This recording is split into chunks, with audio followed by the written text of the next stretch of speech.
यमुना प्रसाद एक general store पर खड़े हुए काफी देर दुकान को देखे जा रहे थे। दुकानदार यमुना प्रसाद से बोला, ओ भैया का बात बा है? ओ सेठ जी, काहे टकटकी बांधे दुकान को देख रहे हो?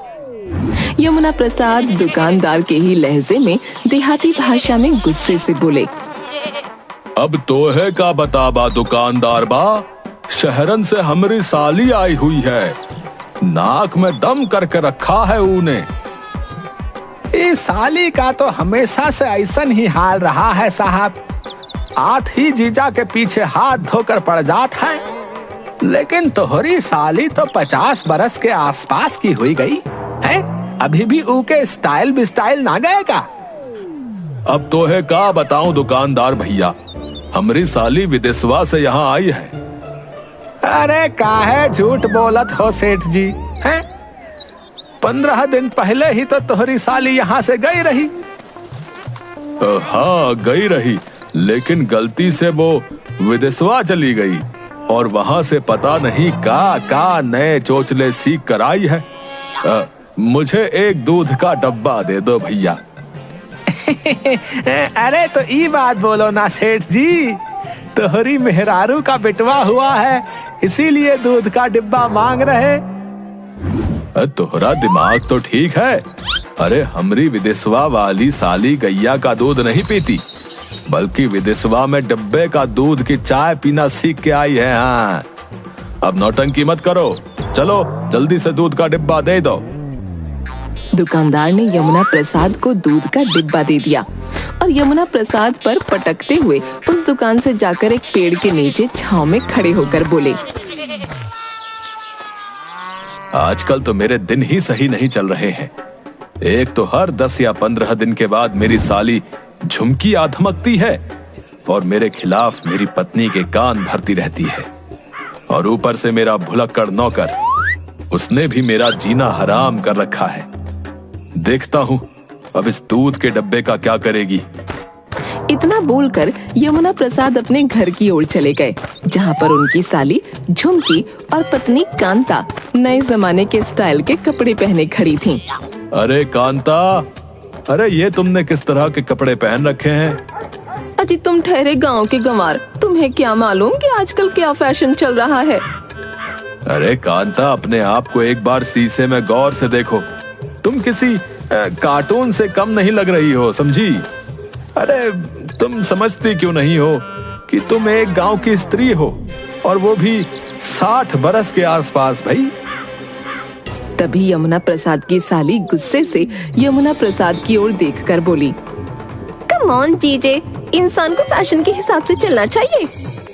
वो तो तुम्हारे चेहरे और भाषा पर दिख रहा है। इतना बोलकर यमुना प्रसाद गुस्से से बाहर चले गए और सीधे अपने नौकर को आवाज लगाने लगे, अरे नंदू, अरे ओ नंदू, अरे कहाँ मर गया रे तू? नंदू दौड़ता हुआ यमुना प्रसाद के पास आकर बोला, सेठ जी, मुझे ऐसा लगा कि आप मुझे आवाज लगा रहे हैं। क्या सच है क्या? बिल्कुल हूबहू आप ही की तरह आवाज मेरे कानों में टकराई, सच्ची। यमुना प्रसाद अपना सर पकड़ते हुए नंदू से बोले, अरे मूर्ख, अरे तुझे ही आवाज लगा रहा हूँ। तुझे क्या लग रहा है कि मेरे यहाँ पर कितने हम शक्ल टहल रहे हैं रे?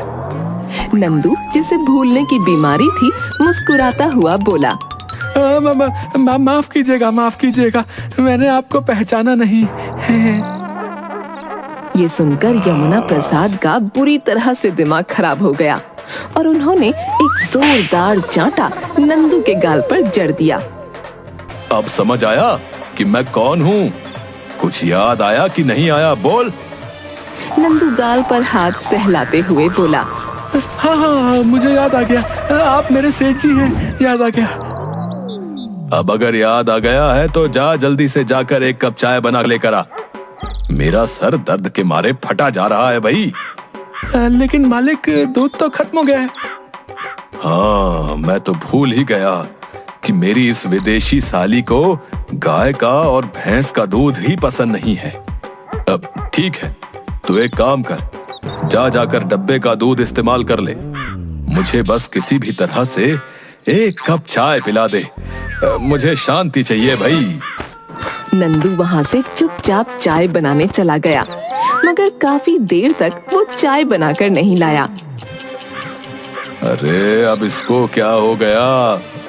इस घर में तो अब मुझे एक चाय मिलना भी हराम हो गई है। देखता हूँ ये चाय बना रहा है या बीरबल की खिचड़ी।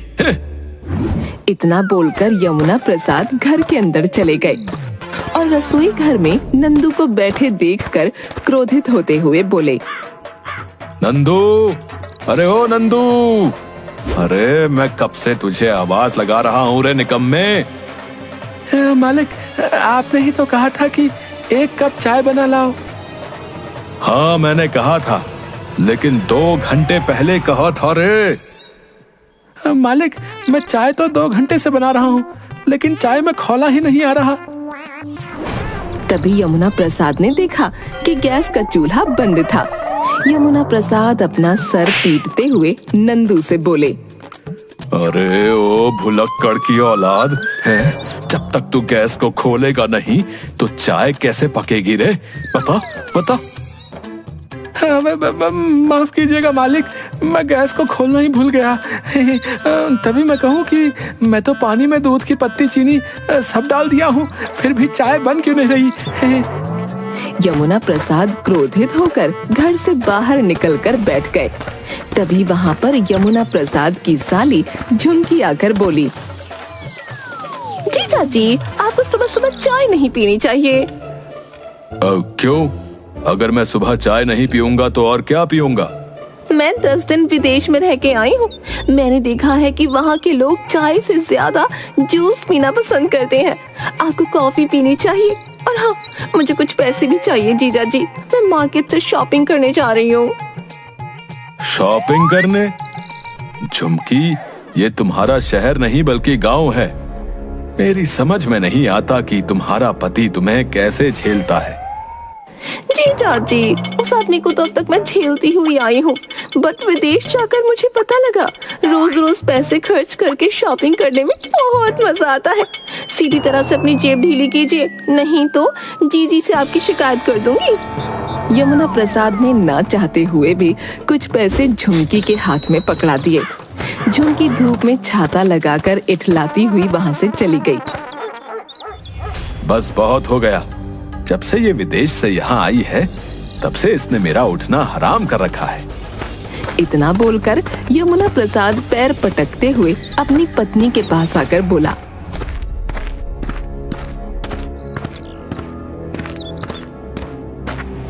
पिछले 2 घंटे से मेरा चाय पीने का मन कर रहा है।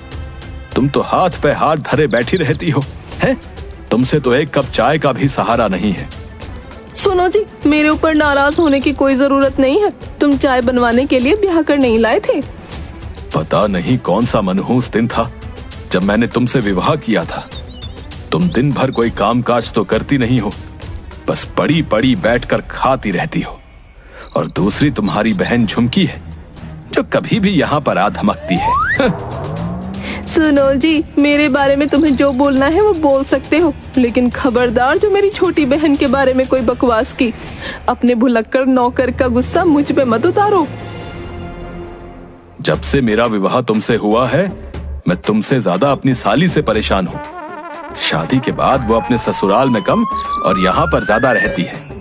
हर महीने में 20 दिन तो वो यहीं से गुजार कर जाती है, लेकिन जब से वो विदेश होकर आई है उसने मेरा दिमाग खराब करके रख दिया है। मेरा खाना पीना हराम कर दिया है। मैं अपनी बहन से बहुत ज्यादा प्रेम करती हूँ और उसके खिलाफ एक शब्द नहीं सुन सकती, इसलिए जब तक वो यहाँ पर है वो जो कहेगी वो पकेगा। यमुना प्रसाद गुस्से में वहाँ से चले गए। दोपहर के वक्त यमुना प्रसाद जैसे ही भोजन करने के लिए बैठे तो भोजन देखकर उनका गुस्सा 7वें आसमान पर पहुँच गया। अरे ये दाल है या पानी? जी चाची, ये खाना आपकी सेहत के लिए बिल्कुल परफेक्ट रहेगा। देखो झुमकी, तुम विदेश में जो खाकर आई हो मुझे उससे कोई मतलब नहीं, लेकिन जब तक दाल में घी का तड़का नहीं पड़ा हो मुझे खाने में स्वाद नहीं लगता। और अचार भी तो नजर नहीं आ रहा। जीजा जी, अचार खाने से दिमाग कम होता है और घी खाने से कोलेस्ट्रॉल बढ़ता है। तो अच्छा यही होगा कि आप यही खाना खाने की आदत डाल दीजिए। यमुना प्रसाद गुस्से से खाना छोड़कर चले गए और अपने नंदू को आवाज लगाते हुए बोले, नंदू, अरे ओ नंदू, जल्दी से यहाँ आओ। नंदू दौड़ते हुए यमुना प्रसाद के पास आकर बोला, आपने मुझे बुलाया मालिक? हाँ, मैंने बुलाया। अगर मैं कुछ दिन और इस घर का खाना खाऊंगा तो मुझे विश्वास है कि 50 साल बाद की जगह 10 साल बाद ही स्वर्ग सिधार जाऊंगा। ये ले 1000 रुपए और जल्दी से मार्केट से 5 किलो अच्छे अनार खरीद कर ले आ। मेरा अनार खाने का मन कर रहा है। मुझे बहुत कमजोरी महसूस हो रही है। ठीक है, मैं मार्केट से अभी कुछ देर में लेके आता हूँ मालिक। नंदू बाजार चला गया।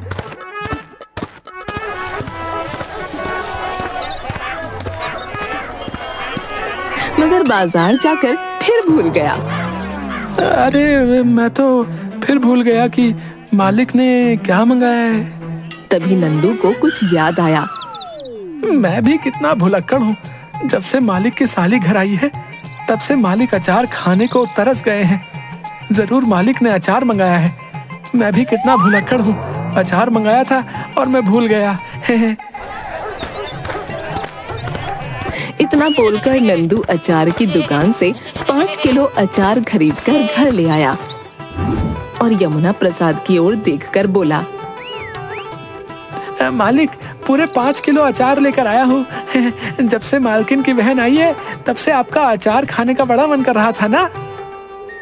हे भगवान, मैं कहाँ फंस गया। इधर मेरी भेजा फ्राई साली मुझे ना कुछ खाने को दे रही है ना पीने को दे रही है। भूख के मारे मुझसे चला भी नहीं जा रहा। और एक मेरा ये भुलक्कड़ नौकर है, अनार की जगह अचार ले आया। तभी वहाँ पर झुमकी आ गई और अचार देखकर बुरी तरह से चीखने लगी। ओह माय गॉड, जीजा जी, आपको मैंने अचार खाने के लिए मना किया था और आप इतना सारा अचार मंगा के बैठे हैं। इतना बोलकर झुमकी ने वो सारा अचार फेंक दिया। ये तुमने क्या किया झुमकी? ये अचार मैं वापस करवा देता। पूरे 1000 रुपए का था। जीजा जी, पैसा कोई डिजर्व नहीं करता। इतना बोलकर झुमकी वहाँ से चली गई। यमुना प्रसाद गहरी सोच में डूबते गए। अपने आप से बोले, आखिर ऐसा क्या करूं कि जिससे सांप भी मर जाए और लाठी बिना टूटे मेरी साली भी यहाँ से चली जाए और मेरे ऊपर शक भी ना हो। तभी उनकी नजर उनके नौकर पर पड़ी। आइडिया, इस काम को सिर्फ मेरा ये नौकर ही कर सकता है।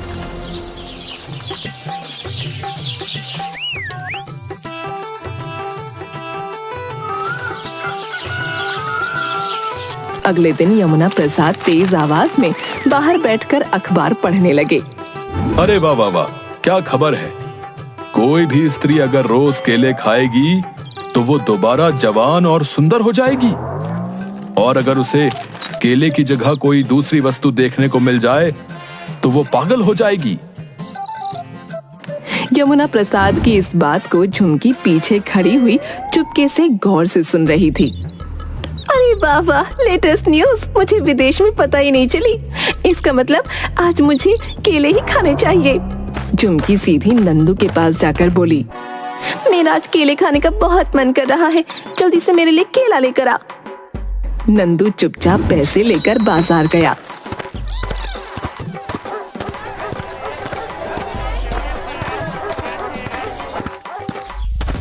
मगर बाजार जाकर नंदू ने देखा कि यमुना प्रसाद एक चाय की दुकान पर बैठकर चाय पी रहे थे। नंदू उनके पास जाकर बोला,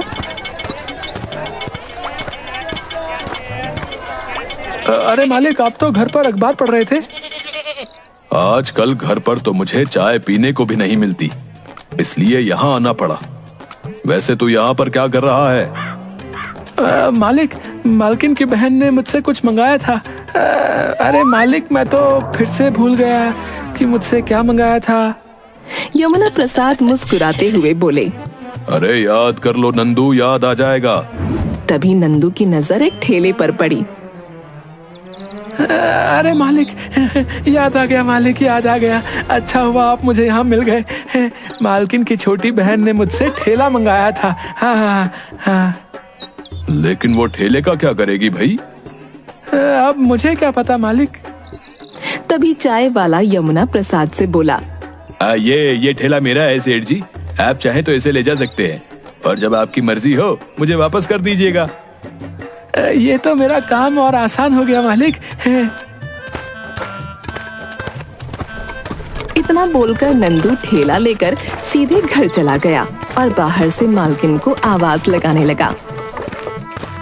मालकिन, ओ मालकिन, देखिए आपने मुझसे ठेला लाने के लिए कहा था ना, मैं ठेला ले आया। कांता बाई और झुमकी बाहर आ गईं। अरे सत्यानाश चाय तेरा, ये तो क्या उठा लाया? क्या बात करती हैं? आप ही ने तो मुझसे कहा था कि मेरा ठेला खाने का मन कर रहा है। और मैं इसे कैसे खाऊंगी? अब मुझे क्या पता कि आप इसे कैसे खाएंगी। मेरा काम लाना था, मैं ले आया। तभी वहाँ पर यमुना प्रसाद आकर झुमकी से बोला, आज सुबह ही मैंने अखबार में पढ़ा कि अगर केले की जगह कोई और वस्तु दिख जाए तो कुछ भी हो सकता है, अनर्थ हो सकता है। और तुमने इस भुलक्कड़ से केला मंगाया, मगर ये भुलक्कड़ केले की जगह ठेला ले आया। अब तो तुम्हारी मौत निश्चित है। ये सुनकर झुमकी को चक्कर आ गए। वो बेहोश होकर गिर पड़ी। कांता बाई अपने नौकर को देखकर बोली, अगर मेरी बहन को कुछ हुआ ना तो छोड़ूंगी नहीं तुझे। कुछ देर बाद झुमकी को होश आ गया। यमुना प्रसाद उसे मुस्कुराते हुए देख रहे थे। झुमकी ने तुरंत अपना सामान पैक किया। अरे झुमकी, तू कहाँ जा रही है?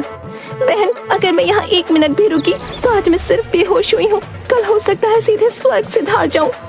कांता अपने पति से बोली, अरे आप रोकते क्यों नहीं? अरे जाने दो, वैसे भी कुछ दिनों बाद ये फिर आ जाएगी। नहीं जीजा जी, अब मैं यहाँ तभी आऊंगी जब तुम अपने इस भुलक्कड़ नौकर को धक्के देकर यहाँ से निकाल दोगे।